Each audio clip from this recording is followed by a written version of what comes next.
Assalamualaikum warahmatullahi wabarakatuh. Alhamdulillah rabbil wassalatu wassalamu ala asyrofil anbiya'i wal mursalin wa ala alihi washabihi rasulillah ajmain amma ba'du. Baiklah, pertama-tama marilah kita panjatkan puji syukur kita terhadap Allah Subhanahu wa taala. Berkat rahmatnya lah saya bisa memberikan presentasi dan melaksanakan tugas akhir terkait pengembangan prototipe produk. Baiklah, perkenalkan saya Aditya Sadifa Saputra dengan NIM 21073033. Yang mana tugas akhir ini dosen pengampunya ialah Bu Milana ST MSc PhD. Baik, tanpa membuang waktu, saya akan melaksanakan presentasi terkait pengembangan prototipe produk, yang mana prototipe produk tersebut diambil dari poster pada expo di auditorium WINP kemarin. Baik, yang pertama ada poster meningkatkan rasio elektrifikasi dengan pembangkit listrik mikrohidro. Pada poster ini terdapat latar belakang yaitu pembangunan pembangkit listrik tenaga mikrohidro sangat penting dalam membantu pemerintah mengatasi krisis energi saat ini, terutama untuk meningkatkan rasio listrik di wilayah yang tidak terjangkau jaringan listrik PLN.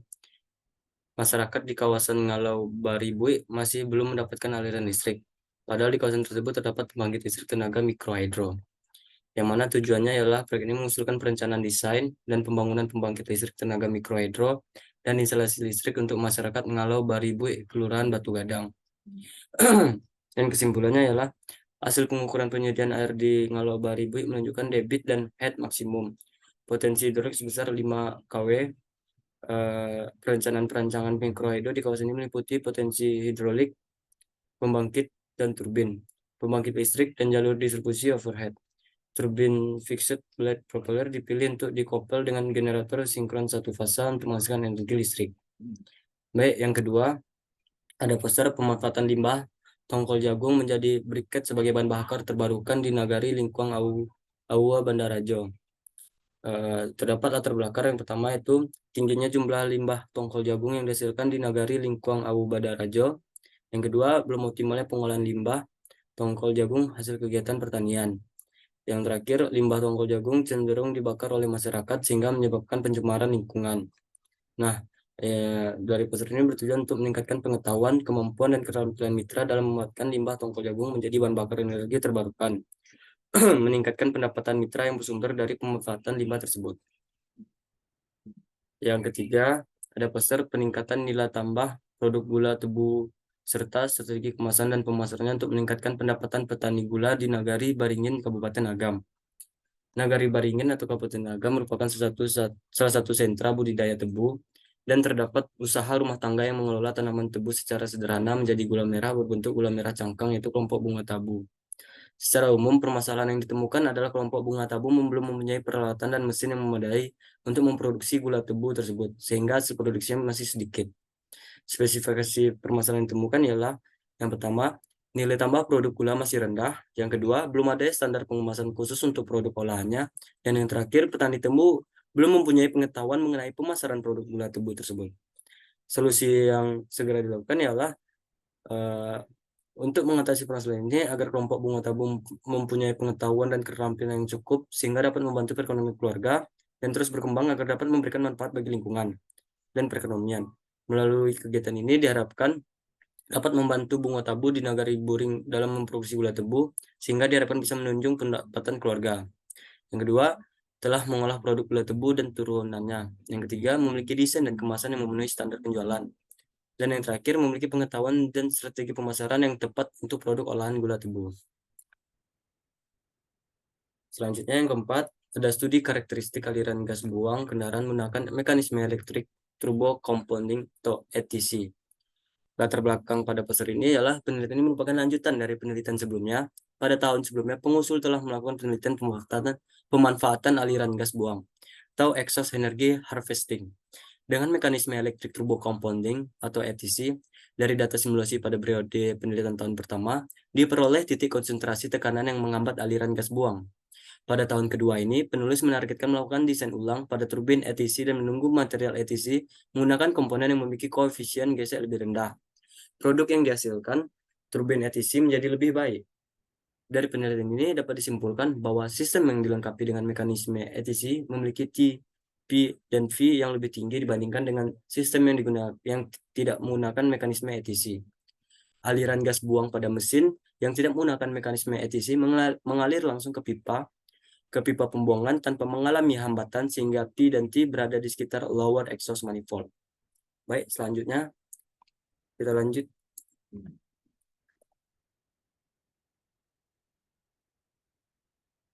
Ada poster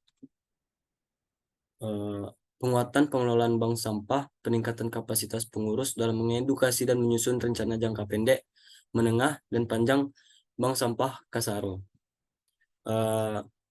Pada poster ini bertempatkan pada Nagari Meninjau, terletak pada 16 derajat bujur timur dan 24 lintang selatan. Nagari Meninjau terkenal dengan produk kuliner khas dari ikan rinua, bada, nila, dan cangkang pensi yang dihasilkan oleh pengusaha setempat atau kelompok UMKM. Pada pengembangan produk ini, mengembangkan produk unggulan dengan melakukan diversifikasi atau penambahan variasi produk olahan ikan yang dihasilkan oleh UMKM dan meningkatkan kualitas kemasan produk agar lebih aman, menarik, dan atraktif. Di poster tersebut terdapat beberapa material dan metode yang dijelaskan dan beberapa output yang telah digambarkan. Baik, kita lanjut ke selanjutnya. Di poster selanjutnya ini itu poster produksi batubara hybrid dari biomasa dan batubara peringkat rendah dalam skala laboratorium. Di latar belakangnya pada batubara yang kualitasnya rendah dikhawatirkan tidak dapat dimanfaatkan secara maksimal. Nah, pada poster ini dijelaskan campuran batubara atau biomasa diproses melalui CO processing karbonisasi untuk menghasilkan batubara hybrida. Produksi batubara hybrida dari biomasa dan batubara merupakan metode pengolahan bersama bauran energi baru dan terbarukan yang dapat meningkatkan kualitas batubara. Di sini juga ada hasil penelitian terhadap hybrid pada batubara. Di sini juga dijelaskan beberapa material dan metode yang digunakan. Kita lanjut ke restorasi. Pada poster restorasi lahan pertanian berkah galo-galo dengan tanaman kaya nektar, kaliandra, caulotrichus di Lubuk Alung, Padang Pariaman. Nah, di sini juga dijelaskan pada poster ini, galo-galo termasuk dalam jenis lebah tak bersengat atau stingless bee dan merupakan jenis lebah yang mempunyai potensi tinggi untuk terbentuk di belakang tempat tinggal.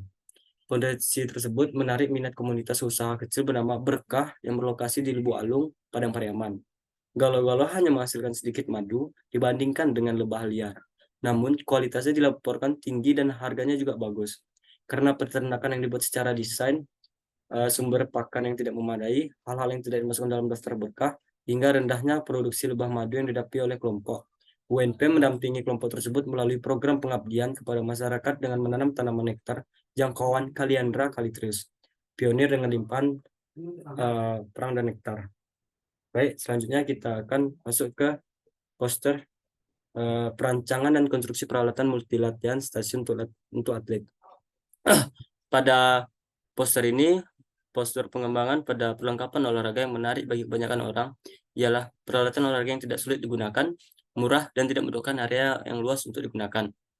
Nah, di sini berdasarkan kondisi yang sedang terjadi, iuran yang menjadi sasaran dalam penelitian ini adalah efektif, efisien, praktis, dan olahraga yang berhasil membuat masyarakat mulai tertarik untuk melakukan olahraga di rumah dengan multifungsi yang bisa dilakukan oleh orang-orang.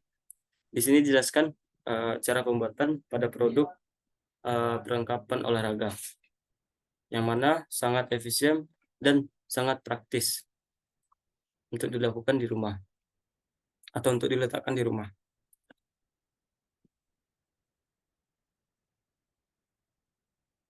Selanjutnya kita masuk ke poster Bank Sampah Kasaro, penguatan kapasitas Bank Sampah Kasaro Manager Nagari Tanjung Bali dengan kebijaksanaan lokal. Pada poster ini berlatar belakangkan beberapa latar belakang. Yang pertama itu bank sampah menerima sampah dan mengumpulkan dalam bentuk uang. Yang kedua, mengubah citra negatif sampah menjadi ekonomis. Yang ketiga, aspek pemberdayaan sangat terlihat dalam proses kerja bank sampah. Yang keempat, bank sampah Kasaro didirikan melalui pendekatan kearifan lokal. Selanjutnya, bank sampah Kasaro saat ini memiliki 10 pengurus dan 1.100 klien. Tetapi hanya 25% klien yang aktif. Nah, di sini dapat disimpulkan bahwa penguatan pengelolaan bank sampah, peningkatan kapasitas pengurus dalam mengedukasi dan menyusun rencana jangka pendek, menengah, dan panjang bank sampah Kasaro. Nah, di sini juga terdapat beberapa partner, identitas partner pada poster tersebut, dan beberapa hasil diskusi pada poster di sini. Nah, kita lanjut ke poster selanjutnya. Poster selanjutnya ialah formulasi jelly candy berbasis kawa daun kopi untuk suplemen atlet. Nah, pada poster ini berlatar belakangan aktivitas olahraga dengan intensitas tinggi berpotensi memicu cedera dan menurunkan kesehatan akibat ketidakseimbangan status antioksida dalam tubuh. Kondisi ketidakseimbangan status antioksidan ini jika dibiarkan tanpa adanya upaya pencegahan, maka akan memicu berbagai penyakit, terutama penyakit degeneratif setelah atlet tidak lagi berlatih. Nah, penelitian ini bertujuan untuk mengembangkan permen jeli dari daun kopi kawa sebagai suplemen olahraga.